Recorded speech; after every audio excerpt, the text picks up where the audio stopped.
সবজি রান্না করেন আর যাই করেন, এই গাজরটা কিন্তু সব কিছুর মধ্যেই, সবজির মধ্যে, ভাজির মধ্যে অনেক ভালো লাগে, তাই না বলেন? আর এখন নতুন আলু দিয়ে কিন্তু যে কোনো একটা সবজি রান্না করেন ভালো লাগে। আর কাঁচামরিচগুলো দেখেন কি বড় বড়, যেরকম বড় এরকম অনেক ঝালও।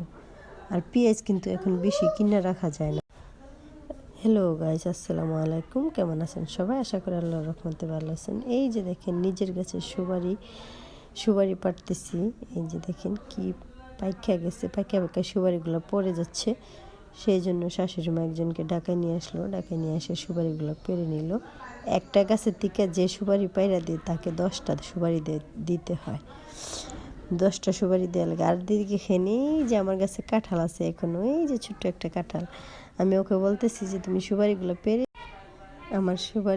আমার কাঁঠালটাও পেরে দিবা। তাই কাঁঠালটাও আমি পেরে নিলাম। আর কাঁঠালটা পেরে নিলাম। কাঁঠালটা দিয়ে সে সবজি রান্না করে খাওয়ার পরে যে এত ভালো লাগছে, শেষা কাঁঠাল তো অনেক ভালো লাগছে। আর এই যে দেখেন অনেকগুলো সুপারি পাড়া হলো। তারপরে যে দেখেন সুপারিগুলো কিন্তু আমার শাশুড়ি মায়ের বড় একটা ইয়ার মধ্যে আরও অনেকগুলো সুপারি, এক বালতি বড় ড্রাম দিয়ে 1 ড্রাম সুপারি এগুলো ভিজিয়ে রাখে। 1 বছরের সুপারি আরেক বছর খায়। এই যে দেখেন অনেকগুলো সুপারি গাছ মাশাআল্লাহ বাগানের মধ্যে, কিন্তু এগুলো সুপারি আমার শাশুড়ি 1 বছর বড়া খাবে, তারপর বিক্রিও করে, রাষ্ট্রী দিয়ে বিক্রি করে। এখন এগুলো সুপারি সব পায়রা ভিজিয়ে রাখবে, এগুলো 1 বছর বড়া খায়। তাদের কাছে ভালো লাগে, একটু গন্ধ গন্ধ হয়, কিন্তু আমার কাছে পচা সুপারির গন্ধটা একদম সহ্য হয় না। কিন্তু ওনাদের একটা খায় অভ্যাস, ওনাদের খুবই ভালো লাগে।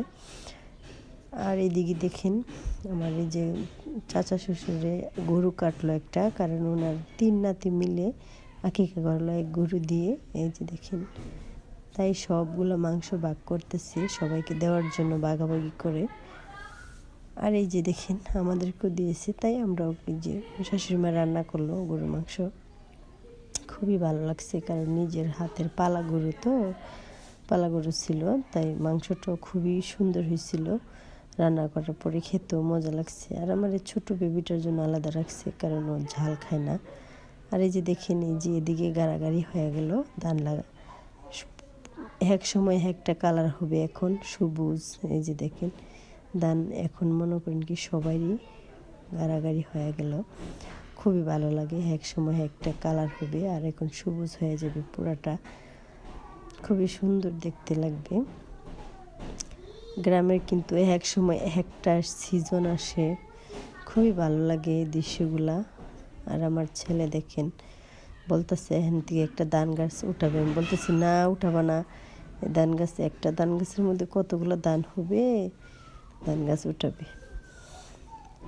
আর এই যে দেখেন বিকেলবেলা বাচ্চাদেরকে নুডলস রান্না করে দিলাম, গরুর মাংস দিয়ে নুডলস, সবাই বসে খাচ্ছে। আমি বলতেছি খেয়ে পড়তে বসো, বিকেলবেলা তাদের তো একটা নাস্তা দিতে হয়, কারণ বিকালের নাস্তাটা না দিলে পড়াতে মন বসে না, তো সবাই ভালো থাকে না।